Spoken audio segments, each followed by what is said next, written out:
Et on poursuit toujours dans le Var avec notre nouvelle invitée pour parler de ce désastre pour la biodiversité dans le massif des Maures. On accueille Concha Agéro, directrice adjointe de l'Office français de la biodiversité pour la région PACA-Corse. Bonjour Madame Agéro. Oui, bonjour. Bonjour et merci d'être avec nous ce matin sur Sud Radio.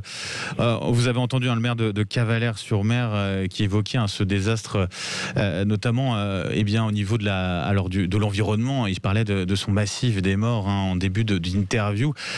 Vous avez déjà pu vous rendre sur place pour constater les dégâts au niveau de la biodiversité, au niveau de l'environnement ? Alors, on a pu se rendre sur place mardi matin, vraiment exceptionnellement, puisque le feu n'était toujours pas éteint et que nous avons eu depuis lundi soir de nombreuses reprises. Donc, vraiment, avec grande précaution, nous avons pu y aller.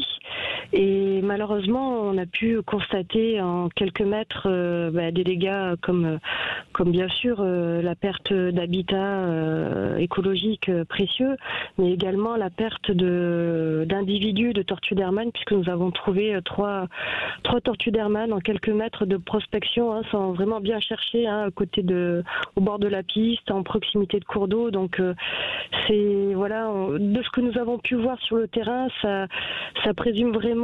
Faut dire, ces tortues d'Hermann, c'est un bien très précieux, une seule tortue terrestre française, c'est ça ? C'est ça, c'est une tortue terrestre qui est normalement une espèce sauvage. On la voit souvent dans les jardins, malheureusement, parce que il y a une culture provençale de la tortue chez soi dans les jardins, mais il faut savoir que c'est une espèce rare, menacée d'extinction.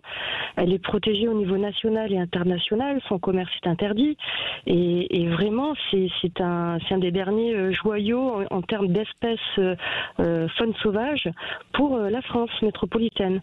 Donc aujourd'hui, l'incendie qui se déroule dans son dernier espace d'habitat, son dernière aire de répartition, comme la réserve naturelle nationale de la Plaine des Maures, aujourd'hui, c'est vraiment un risque de la perdre. Est-ce qu'on peut espérer que certaines aient pu survivre à cet incendie ? Alors dans notre malheur, on a pu découvrir en fait que le feu est passé rapidement sur la partie Plaine des Maures qui est assez rocheuse, et donc nous avons eu de nombreuses sautes de feu. Donc on a pu voir des îlots de végétation qui étaient restés en l'état, donc un peu comme des oasis au milieu de ces terres calcinées. Et donc là, l'enjeu pour le gestionnaire de la réserve naturelle, c'est d'aller prospecter ces îlots de verdure pour vérifier s'il n'y a pas des tortues à sauver. Sûrement blessés ou brûlés par la chaleur, mais voilà, ça va être l'enjeu des prochains jours.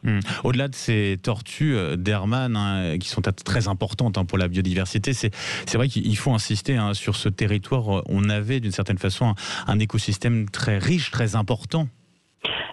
Il faut savoir que la Plaine des Maures, c'est l'écosystème le plus représentatif des écosystèmes méditerranéens dans la planète entière, et ça fait partie des 30 milieux les plus riches au monde. Donc il faut savoir que cette plaine, elle est vraiment particulière. Elle a des habitats, des cours d'eau temporaires qui développent une flore qui s'est habituée à être sous l'eau l'hiver et vraiment à sec en été, donc avec des conditions climatiques extrêmes. On a des vieilles suberées, donc des vieilles forêts de chênes liège qui accueillent des chauves-souris, qui accueillent des papillons, des plantes, tout plein d'insectes. Au niveau de la flore, nous avons toutes les orchidées sauvages qu'on peut trouver en France. Il faut savoir que c'était vraiment un joyau de la biodiversité qui est en train de disparaître.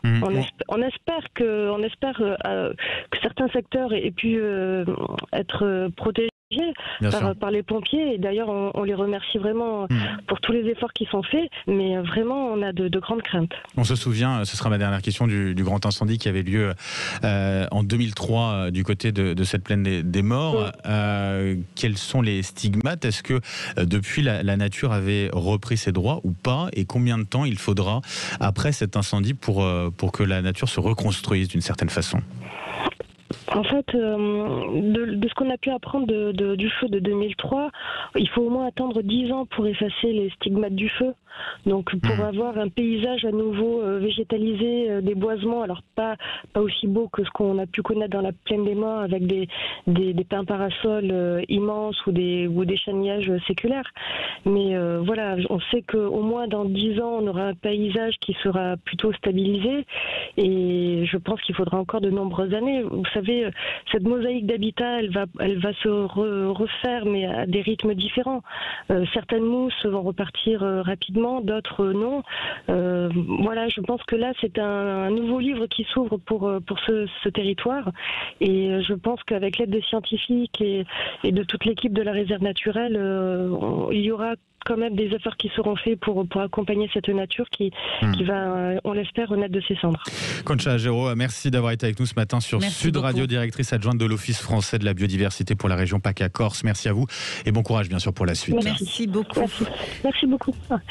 Restez, au revoir.